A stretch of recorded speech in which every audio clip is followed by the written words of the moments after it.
जय श्री कृष्णा दोस्तों, राधे राधे। आप सभी का हमारे चैनल में बहुत बहुत स्वागत है। आज हम भगवान शंकर और माता पार्वती की कथा को सुनेंगे, जिसे सोमवार व्रत में सुनना बेहद ज़रूरी माना जाता है। इस कथा को सुनने से ही व्रत को पूर्ण माना जाता है। एक समय भगवान महादेव जी और माता पार्वती जी के साथ भ्रमण करते हुए मृत्यु लोक में विदर्भ देश की अमरावती नगरी में पहुँचे। वह पूरी नगरी हर प्रकार के सुखों से परिपूर्ण थी।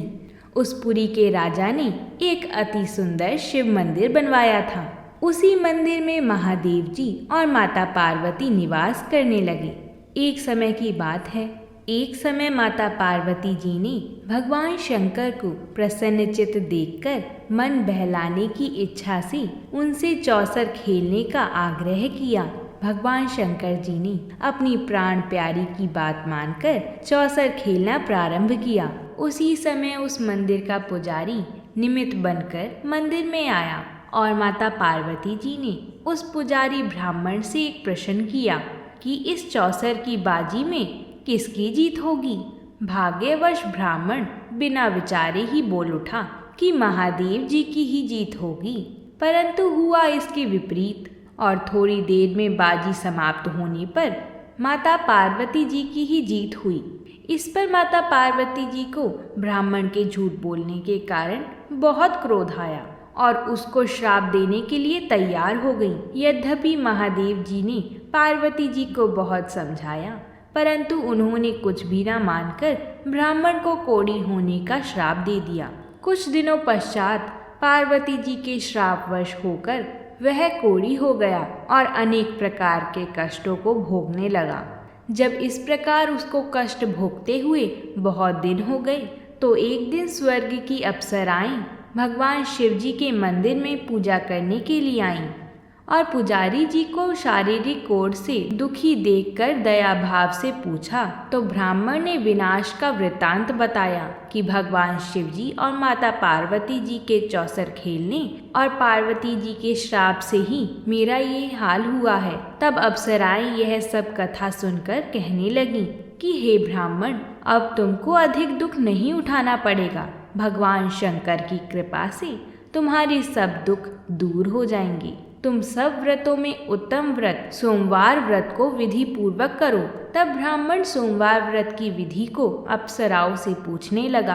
अप्सराएं कहने लगी कि सोमवार व्रत को स्नान आदि से निवृत्त होकर अच्छे वस्त्र धारण कर फिर आधा किलो खूब अच्छी तरह शुद्ध भुने हुए गेहूं का आटा लेकर उसका प्रसाद बनाओ और फिर उसके 3 भाग कर लो। फिर चंदन, अक्षत, फूल, धूप, नैवेद्य, बेलपत्र, धतूरा आदि लेकर प्रदोष काल में भगवान शंकर का पूजन करो। भगवान शंकर का पूजन भक्ति और श्रद्धा से युक्त होकर करो। फिर प्रसाद के 3 भागों में से एक भाग भगवान शंकर का प्रसाद समझकर उपस्थित सज्जनों को बांट दो और आप भी प्रसाद पालो। इस प्रकार 16 सोमवार तक व्रत करो। फिर 17वें सोमवार को पाव भर शुद्ध गेहूं का आटा लेकर उसकी बाटी बनाओ और उसमें घी, शक्कर, गुड़ परिणाम सहित मिलाकर चूरमा बनाओ और शिव जी का भोग लगाकर उपस्थित सज्जनों को बांट दो। साथ ही आप भी प्रसाद पालो। इस प्रकार करने से भगवान शंकर की कृपा से मनुष्य के सब मनोरथ पूरे हो जाते हैं। ऐसा कहकर अप्सराएं तो स्वर्ग चली गईं और उस ब्राह्मण ने अप्सराओं की कथा अनुसार विधिवत 16 सोमवार तक व्रत किया और भगवान शंकर की कृपा से रोग मुक्त होकर बड़े आनंद से रहने लगा। कुछ काल व्यतीत हो जाने पर भगवान शिव और माता पार्वती जी फिर उसी मंदिर में पधारे। उस ब्राह्मण को श्राप मुक्त देखकर पार्वती जी ने बड़े आश्चर्य से पूछा कि रोग मुक्त होने का क्या कारण है।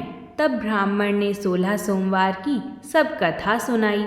माता पार्वती व्रत का वृतांत सुनकर बहुत ही प्रसन्न हुई और उन्होंने भी विधि पूर्वक इस व्रत को किया तथा व्रत के प्रभाव से उनके गए हुए पुत्र स्वामी कार्तिकेय स्वयं आकर माता के आज्ञाकारी हुए।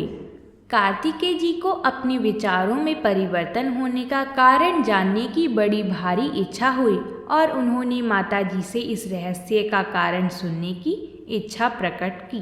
तब माता पार्वती जी ने 16 सोमवार व्रत की कथा सुनाई।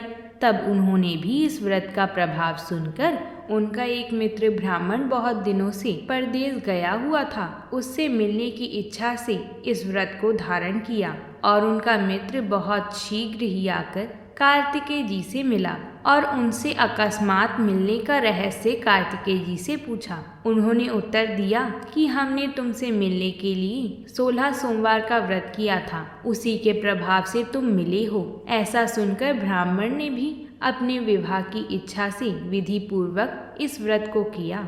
इस व्रत के प्रभाव से एक समय ब्राह्मण कार्यवश किसी दूसरे देश में गया तो उस समय वहां के राजा की कन्या का स्वयंवर था और अनेक देशों के राजकुमार राजकुमारी के साथ विवाह करने की इच्छा से वहां आए हुए थे। राजा ने यह प्रण किया हुआ था कि जिस राजकुमार के गले में आभूषणों से सजी हुई हथनी माला डाल देगी, उसी के साथ अपनी कन्या का विवाह कर देगा। ब्राह्मण भी स्वयंवर देखने के लिए वहां गया हुआ था और भाग्यवश हथिनी ने माला ब्राह्मण के गले में डाल दी। राजा ने प्रतिज्ञा अनुसार अपनी कन्या का विवाह उस ब्राह्मण के साथ करा दिया और उसको बहुत धन दिया तथा उसका बहुत सम्मान करके संतुष्ट किया। ब्राह्मण उस राजकन्या को पाकर अति प्रसन्न से अपना जीवन व्यतीत करने लगा। एक समय उस राजकन्या ने अपने पति से कहा कि हे प्राणनाथ, आपने ऐसा कौन सा पुण्य काम किया था जिसके प्रभाव से हथिनी ने सब राजकुमार को छोड़कर आपके ही गले में वरमाला डाली। ब्राह्मण बोला कि प्रिय, मैंने अपने मित्र कार्तिकेय जी के कथा अनुसार 16 सोमवार का व्रत किया था। उसके प्रभाव से तुम जैसी रूपवान लक्ष्मी मुझको प्राप्त हुई हो। व्रत की ऐसी महिमा सुनकर राजकन्या को बड़ा आश्चर्य हुआ और पुत्र प्राप्त होने की इच्छा से व्रत करने लगी। भगवान शिव की कृपा से उसके गर्भ से एक अत्यंत सुंदर, धर्मात्मा, सुशील और विद्वान पुत्र उत्पन्न हुआ। माता पिता उस देव समान पुत्र को पाकर अति प्रसन्न से उसका पालन पोषण करने लगी। वह बड़ा हुआ तो एक दिन उसने अपनी माता से प्रश्न किया कि हे माता, आपने ऐसा कौन सा तप किया था जिससे मेरे जैसा पुत्र आपने अपने गर्भ में धारण किया। माता ने अपने पुत्र की प्रसन्नता के लिए वही 16 सोमवार व्रत का विधान कहा। जब पुत्र ने मनोवांछित फल देने वाले ऐसे सरल व्रत का वृतांत सुना तो वह भी राज्य अधिकार पाने की इच्छा से इस व्रत को करने लगा। उसी समय किसी देश के वृद्ध राजा के दूतों ने आकर उसको राजकन्या के योग्य समझकर कन्या का विवाह करके अति प्रसन्नता को प्राप्त हुआ। वृद्ध राजा के मृत्यु के पश्चात वही ब्राह्मण पुत्र राज्य सिंहासन पर बैठ गया, क्योंकि उस राजा के उस कन्या के अलावा कोई संतान नहीं थी।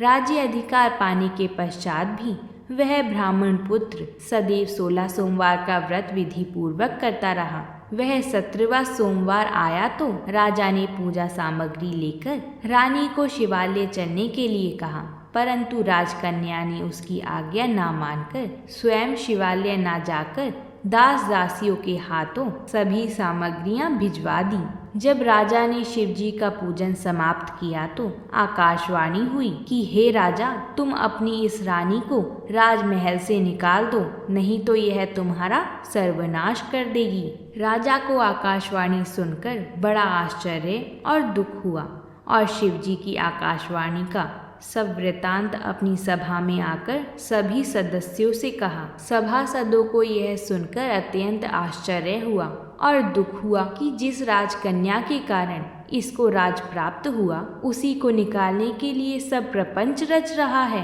परंतु राजा ने उसको निकाल ही दिया। रानी अति दुखित होकर अपने भाग्य को कोसती हुई नगर से बाहर चली गई।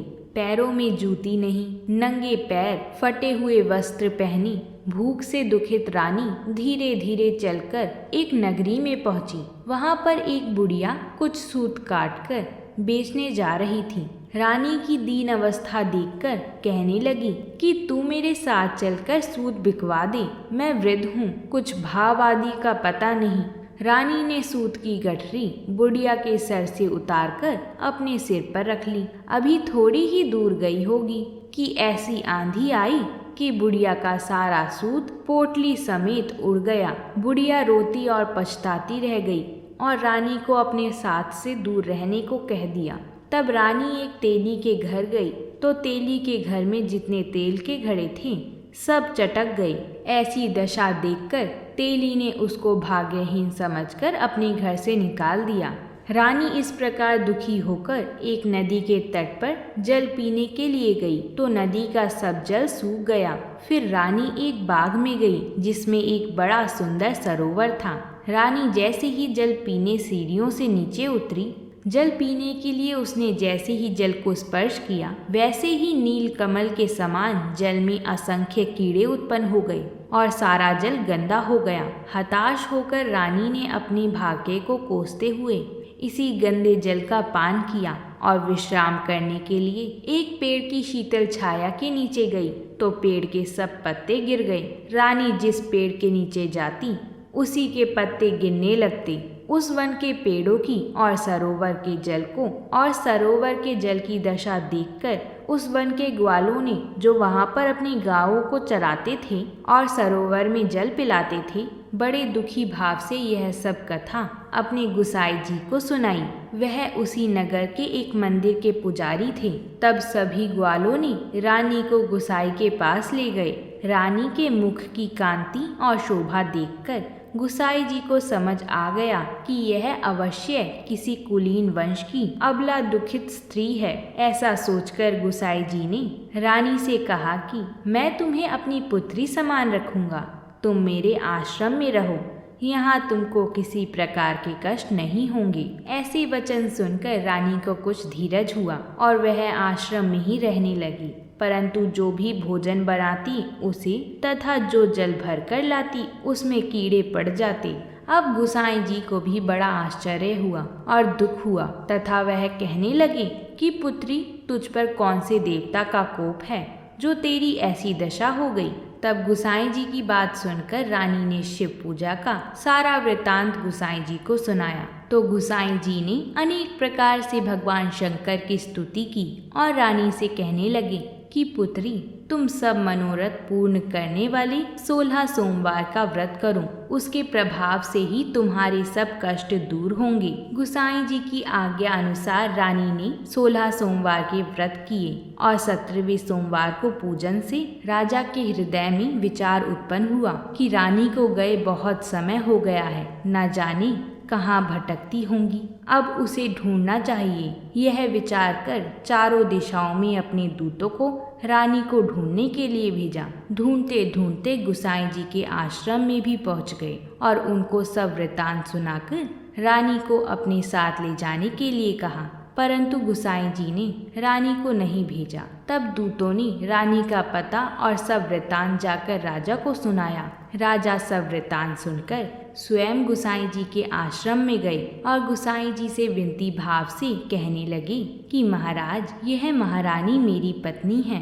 भगवान शंकर के कोप से मैंने इसको त्याग दिया था। अब भगवान शंकर का कोप इस पर शांत हो गया है, इस कारण इसको लेने के लिए यहाँ आया हूँ। आप इसको मेरे साथ चलने की आज्ञा दीजिए। गुसाई जी ने राजा की बातों का विश्वास करके रानी को राजा के साथ जाने की आज्ञा दे दी और रानी बड़ी प्रसन्नता के साथ राजमहल में आई। तब नगरवासियों ने नगर को खूब सजाया, सारे नगर में बाजी बजाई, घर घर जाके मंगल गान किए। विद्वानों ने वेद मंत्रों का उच्चारण किया और अपने राजा रानी का स्वागत किया। महाराज ने ब्राह्मणों को बहुत सा धन दिया। नगरों में जगह जगह सदाव्रत खुलवाकर गरीबों को भोजन खिलाया। इस प्रकार राजा भगवान शंकर की कृपा से अनेक प्रकार से सुख को भोगता हुआ बड़े आनंद के साथ जीवन व्यतीत करने लगा।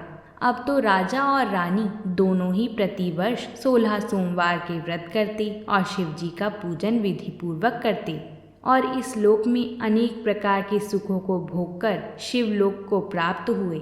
ऐसे ही जो मनुष्य भक्ति और श्रद्धा से पूर्ण होकर सोमवार का व्रत करता है तथा भगवान शिव जी का पूजन करता है, वह इस संसार में अनेक सुखों को भोग कर अंत समय में शिवपुरी को प्राप्त होता है। यह व्रत सर्व प्रकार से मनोरथ को पूर्ण करने वाला है। बोलिए भगवान शंकर की जय, बोलिए माता पार्वती जी की जय।